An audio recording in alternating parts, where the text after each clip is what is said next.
Assalamualaikum warahmatullahi wabarakatuh. Selamat siang semua.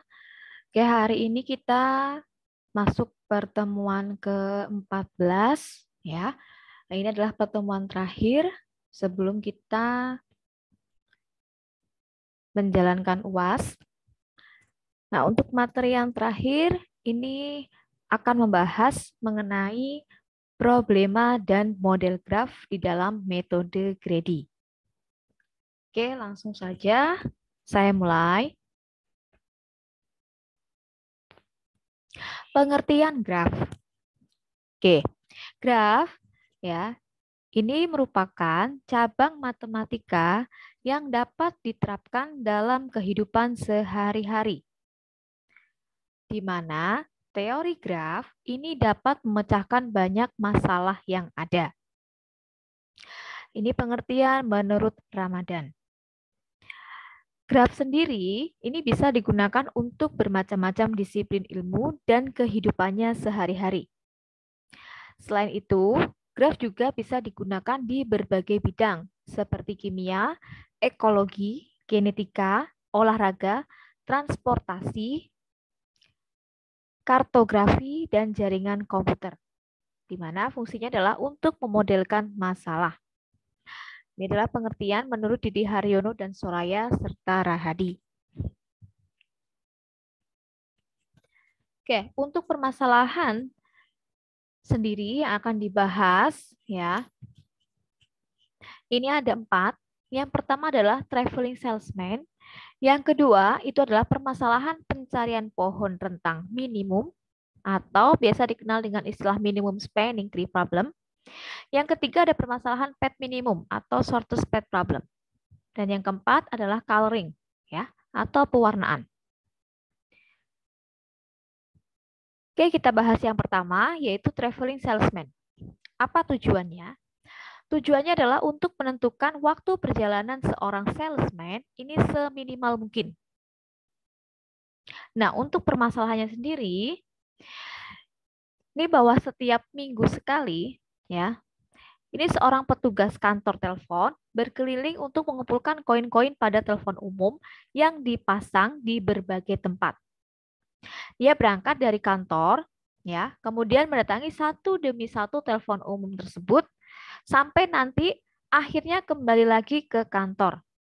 Nah, masalahnya adalah ia menginginkan suatu rute perjalanan dengan waktu yang minimal.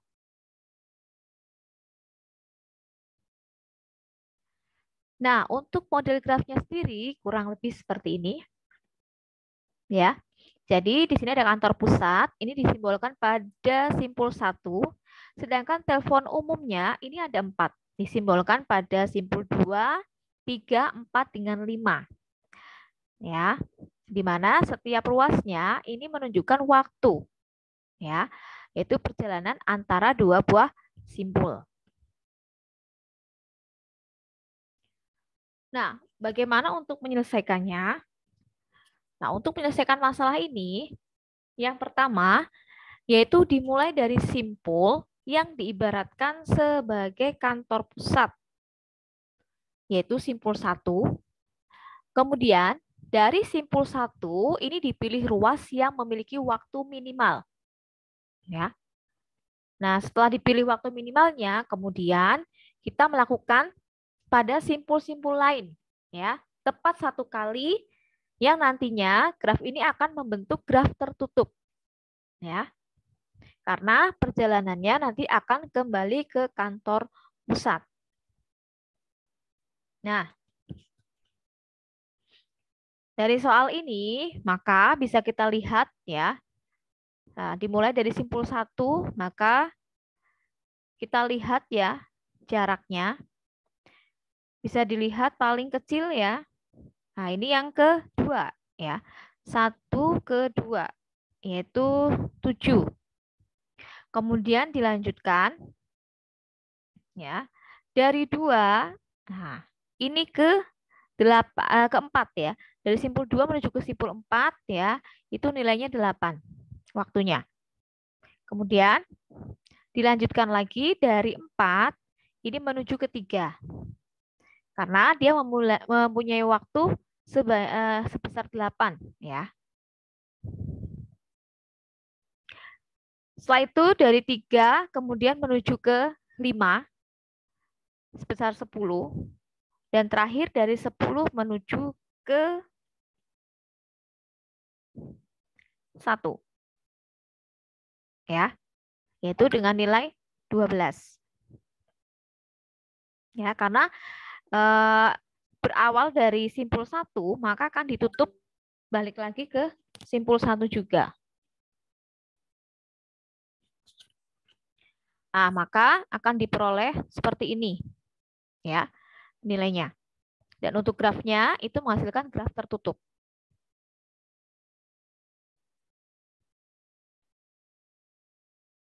Maka totalnya adalah kita jumlahkan ya. Di sini 7 ya, dari 1 ke 2 7, kemudian dari 2 ke 4 itu 8, 7 dengan 8 itu 15 ya.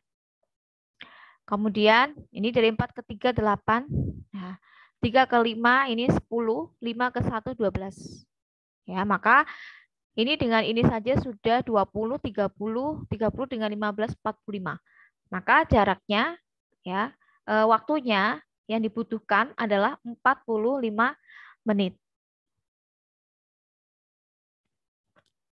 Kemudian yang kedua yaitu untuk masalah minimum spanning tree.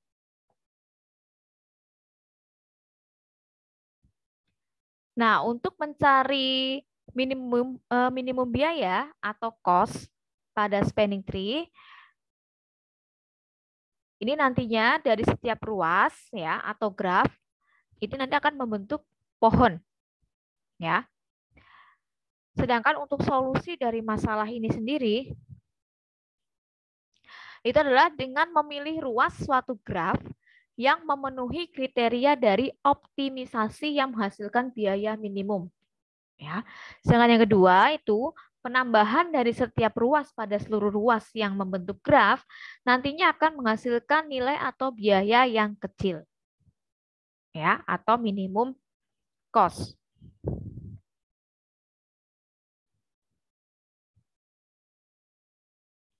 Kemudian untuk kriteria dari minimum spanning tree sendiri ini ada 3. Yang pertama, setiap ruas pada graf itu harus terhubung. Ya. Kemudian setiap ruas pada graf itu juga harus mempunyai nilai. Dan yang terakhir, setiap ruas pada graf tidak mempunyai arah. Ini. Sedangkan untuk proses total minimum cost terbentuknya graf dengan tahapan kurang lebih ada beberapa. Di antaranya adalah yang pertama, dari graf yang terbentuk, nah ini nanti apakah memenuhi kriteria MST atau tidak. Yang kedua, lakukan secara urut dari simpul ruas awal sampai dengan ruas akhir. Ya. Kemudian yang ketiga, pada setiap simpul ruas, ini diperhatikan nilai atau cost dari tiap-tiap ruasnya. Yang keempat, ambil nilai yang paling kecil ya atau jarak terpendek setiap ruas. Kemudian yang kelima, yaitu dengan melanjutkan sampai dengan semua simpul ruas tergambar pada spanning tree. Dan yang terakhir, jumlahkan nilai atau cost yang dipilih.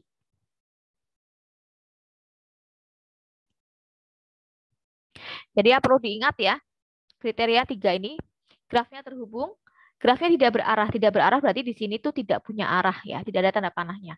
Kemudian grafnya itu punya label. Nah, label itu ini ada nilainya.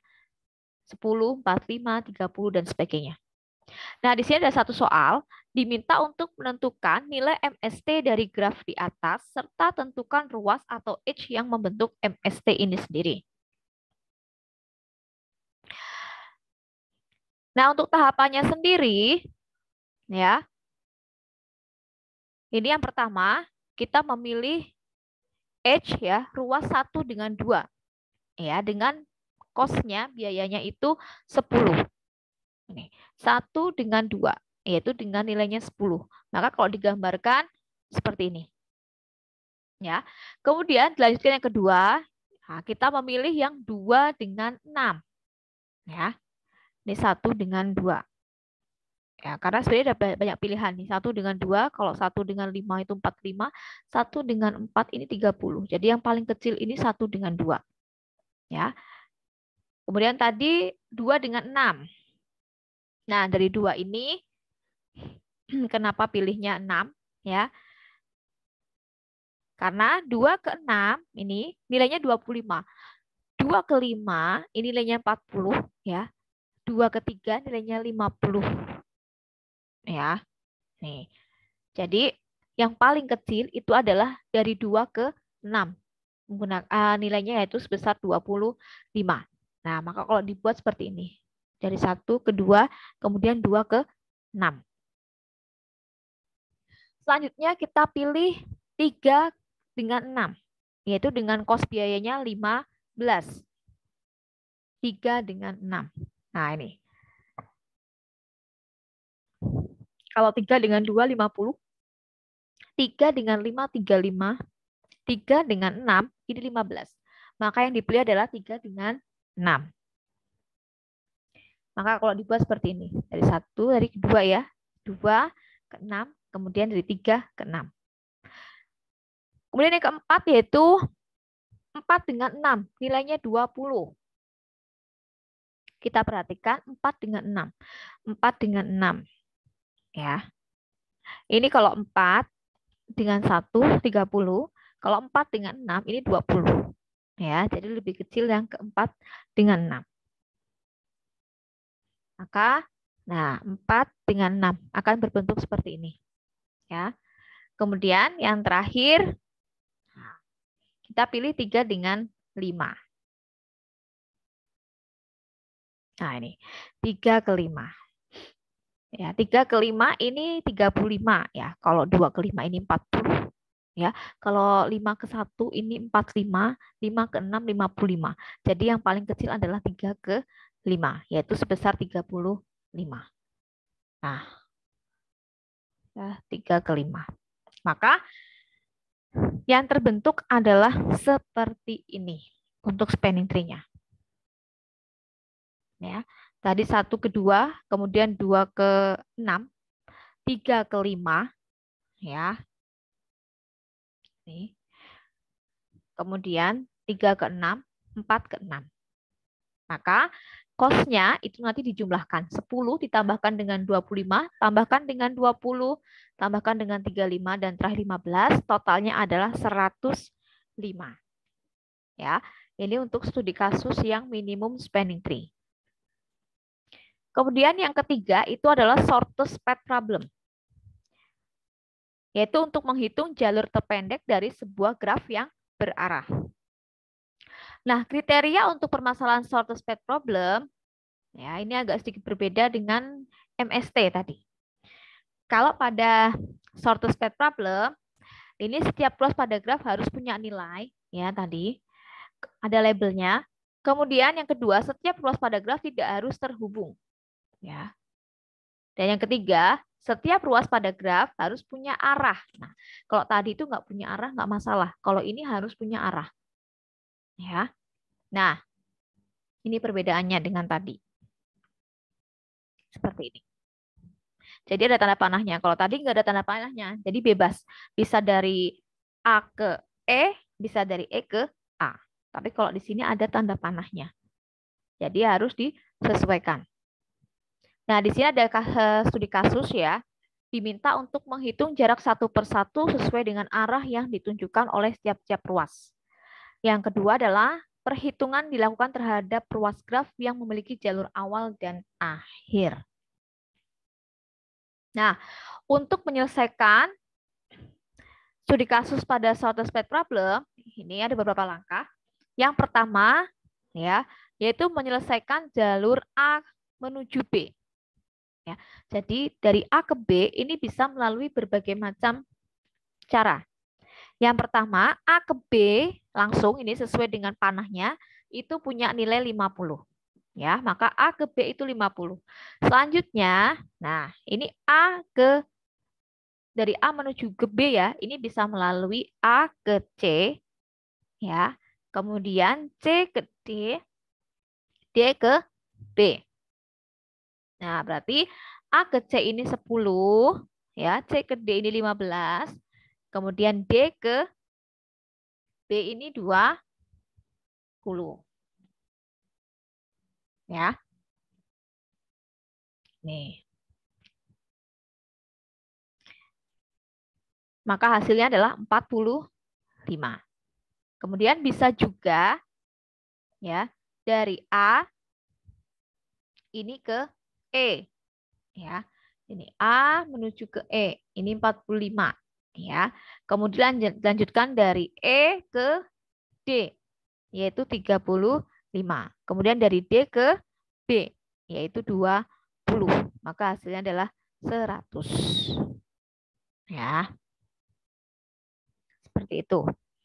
Maka bisa dilihat ya, dari 3 jalur ini, jalur yang terpendek untuk simpul A menuju B ini adalah yang tengah ya, ini A, C, D, B, yaitu sebesar 45. Kemudian yang kedua adalah penyelesaian dari jalur A ke C.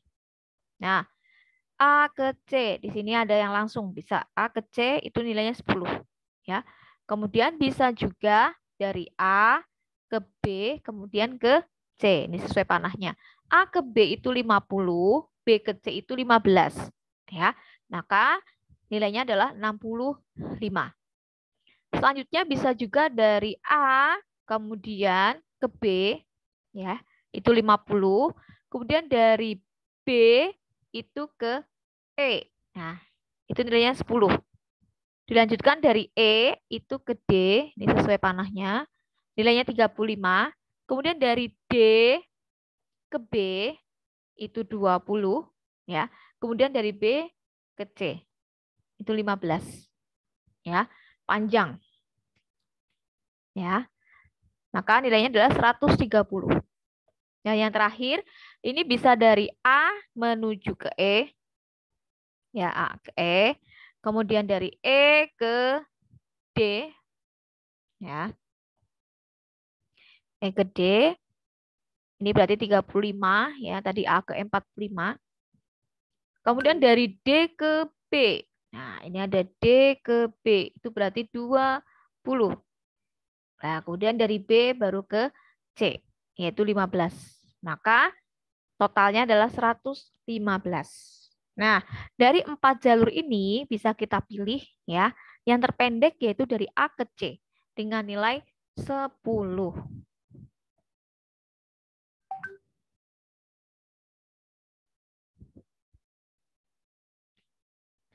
Selanjutnya kita mencari jalur A ke D.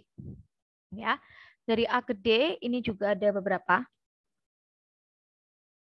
Ya, A ke D ini bisa menggunakan A, kemudian C, kemudian baru ke D. Berarti A ke C 10, C ke D 15. Maka hasilnya 25. Selanjutnya dari A ke B itu 50. Dilanjutkan B ke E itu 10. Kemudian dari E ke D itu 35. Maka hasilnya adalah 95. Kemudian jalur ketiga itu bisa dari A menuju B itu 50. Kemudian dari B itu ke C 15. Ya, kemudian dari C ke D itu 15. Maka nilainya adalah 80. Kemudian yang keempat AED. Ya, dari A ke E 45, kemudian ke D 35. Ya, dari A ke E ini 45, kemudian E dari ke D ini 35. Maka hasilnya 80. Nah, dari 4 ini bisa dilihat jalur yang terpendek untuk A menuju D adalah yang 25, yaitu ACD. Ya. Selanjutnya langkah yang keempat yaitu mencari jalur dari A ke E. Nah, dari A ke E ini juga ada 4. Ya. Yang pertama A ke E langsung 45. Kemudian bisa dari A ke B ke E. Maka ini A ke B-nya 50, B ke E-nya 10. Menjadi 60. Selanjutnya dari A ke C ini 10. Dilanjutkan C ke D ini 15. Kemudian dari D ke B itu 20. Nah, setelah itu baru dari B menuju ke E, yaitu 10. Maka kalau dijumlahkan menjadi 55. Yang terakhir yaitu dari A menuju C, ini 10. Kemudian dari C menuju ke D, itu 15. Nah, dari D dilanjutkan menuju ke E, itu 30. Ya, nilai 30. Maka hasilnya menjadi 55. Nah, dari 4 jalur ini, maka jalur terpendek dari A menuju E adalah yang pertama, yaitu AE sebesar 45. Maka bisa dibuat tabel shortest path problemnya menjadi A menuju C panjang jarak 10, A, C, D panjangnya 25, ACDB 45, dan AE 45. Ya. Kemudian kasus yang keempat, yaitu coloring atau pewarnaan. Nah, masalah pada coloring sendiri, ini adalah problema pemberian warna kepada semua simpul sedemikian sehingga dua simpul yang berdampingan, yaitu ada ruas menghubungkan kedua simpul tersebut, mempunyai warna yang berbeda. Dan banyak warna yang dipergunakan, sehingga diminta seminimal mungkin. Ya, jadi jangan terlalu banyak warna. Gunakan seminimal mungkin supaya tidak membingungkan. Sebagai contoh penggunaan coloring ya. Nah, ini terdapat pada pola lampu lalu lintas. Bentuknya seperti ini ya. Ini simpang 5 ya. Ini ada simpang 5 di mana di sini diminta menentukan pola lampu lalu lintas dengan jumlah fase minimal, dan pada setiap fase ini tidak ada perjalanan yang saling melintas.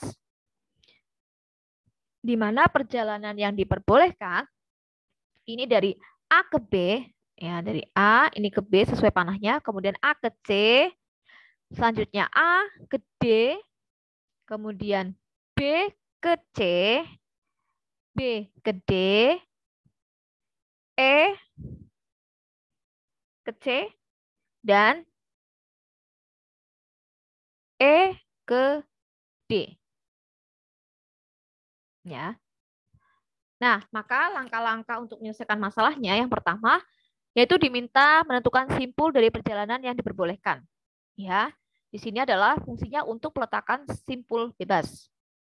Yang kedua, menentukan ruas untuk menghubungkan dua simpul yang menyatakan dua perjalanan yang saling melintas. Ya, maka dibuat, ini membuatnya bebas ya, mau diletakkan di mana.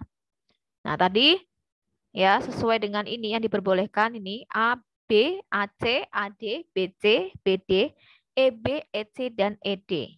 Nah, maka dibuat seperti ini. Ya. Nah, setelah dibuat seperti itu, maka beri warna pada setiap simpul dengan warna-warna baru. Ya, di mana ada ketentuannya atau syarat, bila simpulnya berdampingan, maka berilah warna lain atau warna yang berbeda. Tapi apabila simpulnya tidak berdampingan, maka bisa diberikan warna yang sama. Nah, kita perhatikan.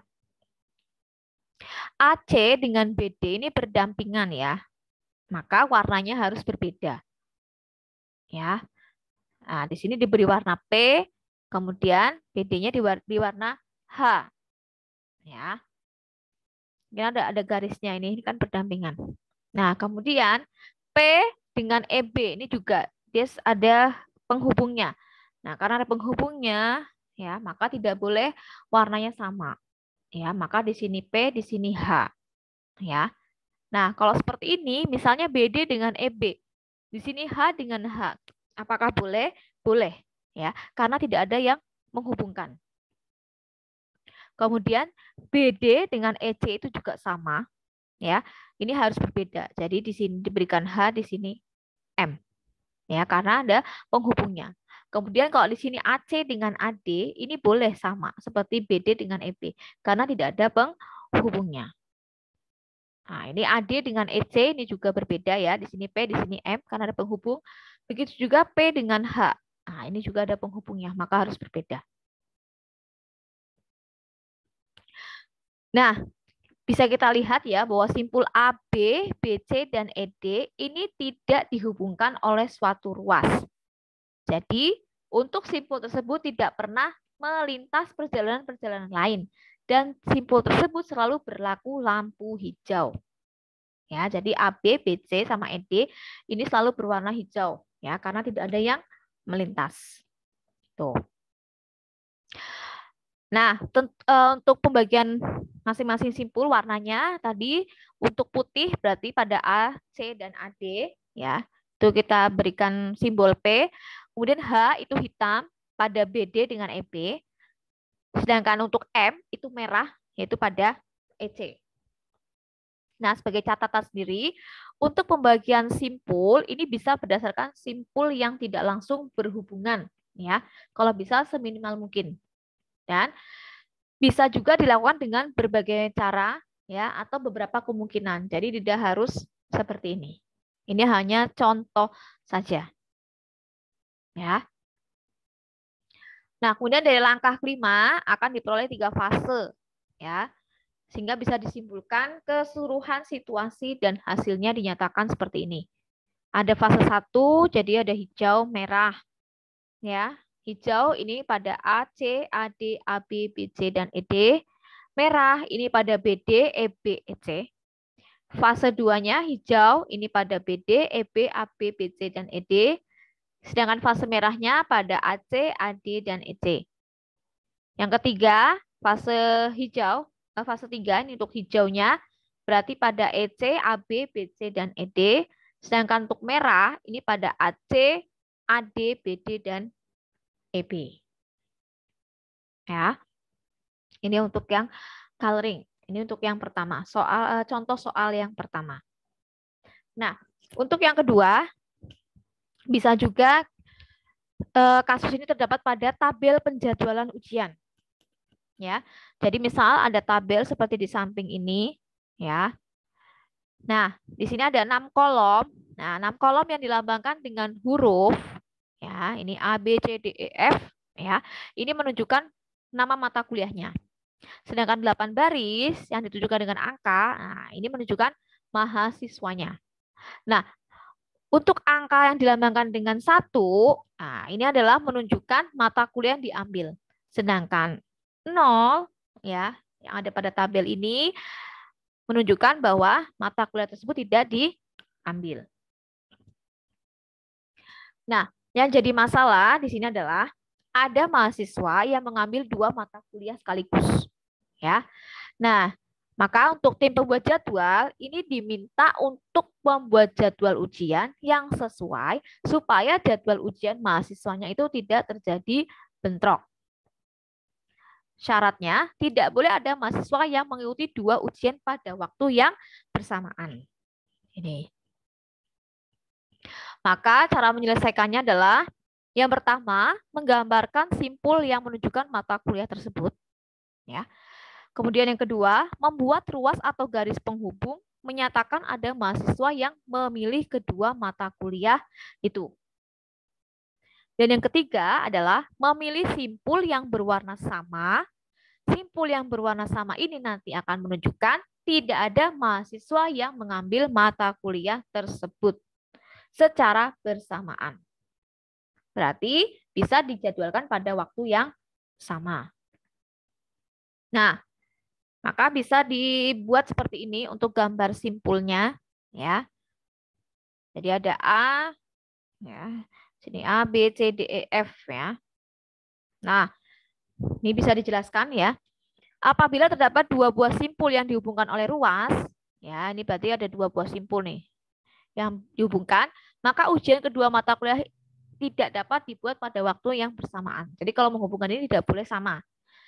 Yang kedua, beri warna pada masing-masing simpul. Apabila warna berbeda, nah ini diberikan pada simpul yang menunjuk pada waktu ujiannya berbeda. Sedangkan warna yang digunakan ini harus bisa seminimal mungkin. Ya. Dan sebagai catatan, simpul yang berdampingan ini tidak boleh berwarna sama. Jadi yang Nah, ini dengan ini kan terhubung. Ini nggak boleh sama warnanya. Nah, tapi kalau ini ke sini, ini boleh sama karena tidak terhubung. Ya. Nah, maka bisa dibuat ya atau diberi warna kurang lebih seperti ini. A dengan E ya. Di sini P itu putih, M itu merah ya. Kemudian E dengan ini karena bersebelahan ya. Jadi nggak boleh. E dengan B juga sama, harus berbeda. Maka di sini M, di sini P. A dengan F ini juga sama. Ini tidak boleh sama, tidak boleh ya. Jadi ini putih, ini merah. Nah, E dengan F, nah ini sama boleh karena tidak menghubungkan. Kemudian F dengan B itu juga sama, tidak menghubungkan.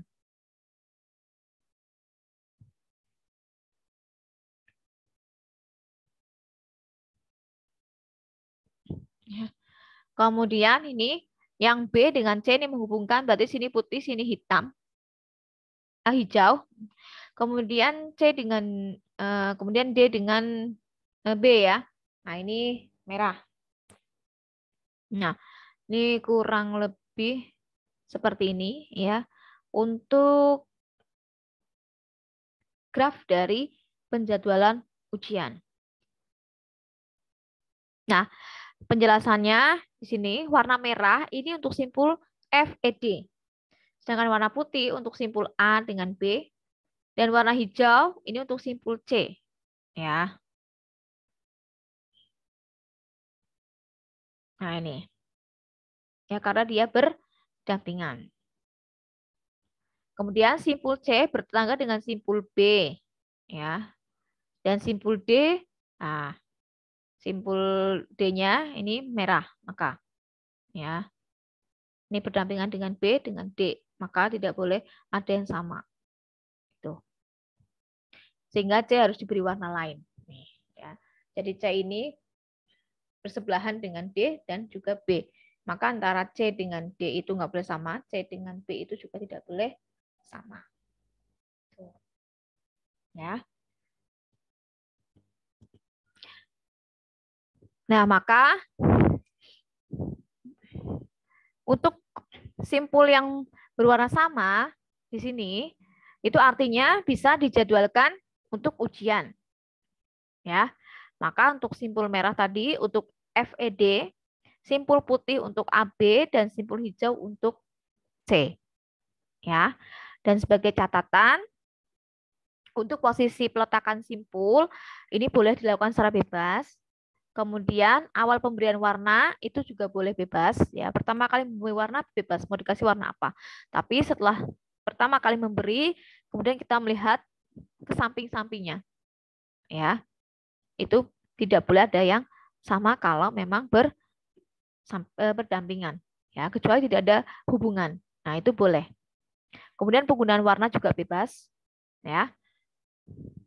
Dan untuk awal pemberian warna ini bisa mempengaruhi dari susunan jadwal itu sendiri. Ya. Oke, itu saja untuk materi hari ini ya. Semoga bisa dipahami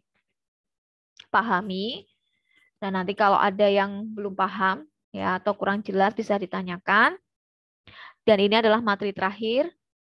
Saya harap untuk semua siswa ya bisa mempersiapkan diri untuk UAS ya. Tolong dipelajari semua yang sudah diberikan ya sehingga nanti pada saat UAS tidak mengalami kendala apapun. Ya. Oke, itu saja yang bisa saya sampaikan ya. Saya akhiri. Wassalamualaikum warahmatullahi wabarakatuh.